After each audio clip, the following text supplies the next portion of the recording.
诈骗集团拢会挂喙暗底帽啊，去银行的 ATM 领钱，互警方学追查。金管会即马要试办面型辨识的功能，民众领钱的时，这面若是杂的 ，ATM 就会出现警示。若准拄到有面紧张，只要甲查到面的物件摕落来就会使咯。因未露出完整五官，请脱帽。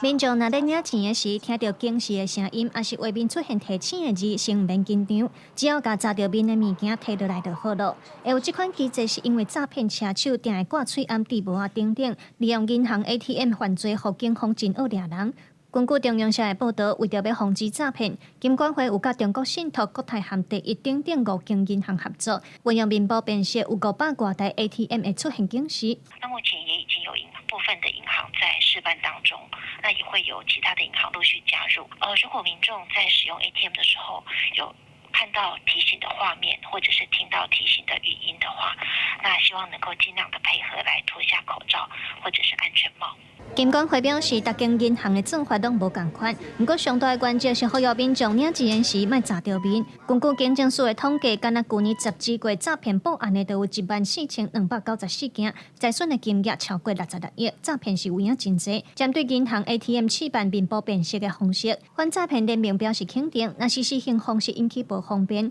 也嘛呼吁金管会收集民间的意见来修正。场合他必须要佩戴口罩，但你领钱的时候不会花你前后超过3分钟嘛，对不对？比如说面部有些受伤的民众呢，这个部分其实我们可以再做一些更完善的研讨，或者是民众有什么样的一个需要协助倾听的声音我们可以做一个